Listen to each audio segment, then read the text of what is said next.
शायद थोड़ा नाटकीय लगे, लेकिन ये सच है कि गाना तो हमारे एक सबसे जरूरी प्रोसेस का साइड इफेक्ट है। हमारे मुंह से हवा के बाहर निकलने की असली वजह है हमारा सांस लेना।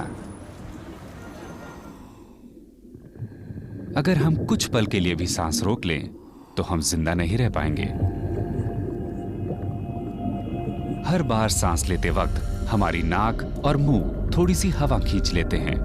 ऐसा दिन में तकरीबन 20,000 बार होता है। हम इसके सफर को देख सकते हैं। वॉइस बॉक्स के बाद गले के नीचे और फिर हवा की नली के अंदर, जिसे ट्रैकिया कहते हैं। जैसे जैसे ये फेफड़ों के पास पहुंचती है, हवा के पास दो रास्ते हो जाते हैं, दाएं या बाएं, लेकिन दोनों फेफड़े उसे एक ही जगह पहुंचाते हैं। फेफड़ों की हवा की नली टुकड़ों में बढ़कर हजारों छोटी छोटी शाखाओं में बढ़ जाती है, जो हवा के अंदर मौजूद गंदे रसायनों, धूल और धुएं को तब तक छानती जाती है जब तक कि अंत में वो इस पाउच जैसी बॉल में नहीं आ जाती, जिसे एल्वियोलस कहते हैं। ऐसी 30 करोड़ से ज्यादा एल्वियोलाइज हर फेफड़े में मौजूद हैं। इन दोनों की जगह को मिलाएं तो ये किसी टेनिस कोर्ट के तकरीबन 1/3 हिस्से के बराबर हैं। 1 सेकंड से भी कम समय में ऑक्सीजन के मॉलिक्यूल्स इस एक सेल जितनी मोटी दीवारों के जरिए फेफड़ों से बाहर निकल जाते हैं। उसके बाद वो तेजी से बह रही रक्त धाराओं को पार करते हुए पूरे शरीर में घूमते हैं, जहां वो हमारे खरबों सेल्स को जरूरी चीजें मुहैया कराते हैं, ये मानते हुए कि हवा इस जगह तक पहुंच गई है। ये नीला रंग दर्शा रहा है कि किस तरह एक स्वस्थ फेफड़े ने ऑक्सीजन को रक्त धारा में मिला दिया है। किसी सिगरेट पीने वाले इंसान के फेफड़े इतनी अच्छी तरह से ऑक्सीजन को खाली नहीं कर पाते। उसके बाद बारी आती है सांस छोड़ने की। कार्बन डाइऑक्साइड, जो कि सांस का वेस्ट प्रोडक्ट है, वो बाहर निकलने का उल्टा सफर शुरू करती है।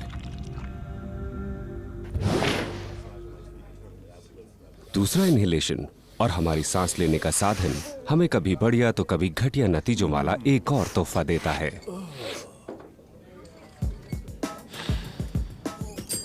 हर सांस के साथ हमारी नाक 10,000 किस्म की गंध को पहचान सकती है। इनमें कुछ अच्छी होती हैं और कुछ बुरी। वो हमें शांत करती हैं, सतर्क करती हैं और हमारे मुंह में पानी भी ला सकती हैं। लेकिन किसी भी महक की असली चीज, चाहे वो समुद्र के किनारे बिताया हुआ दिन हो या फिर ताजा पकी हुई ब्रेड, ये सब केमिस्ट्री की चीज है।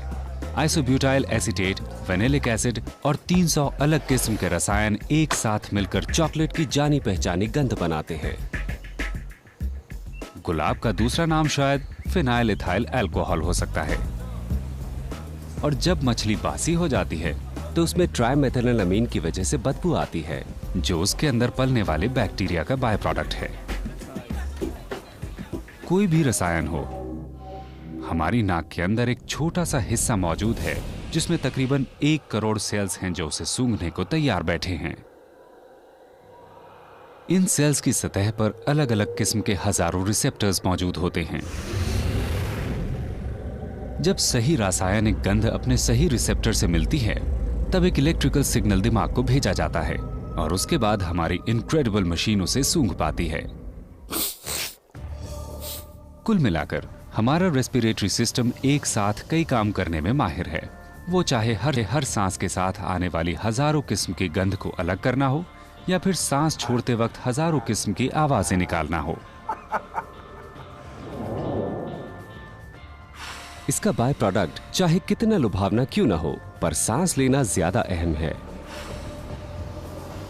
हर सांस जो हम लेते हैं वो ऑक्सीजन को ताकत के भूखे हमारे खरबों सेल्स तक पहुंचाती है, जिससे हमारा दिल भी धड़कता रहता है।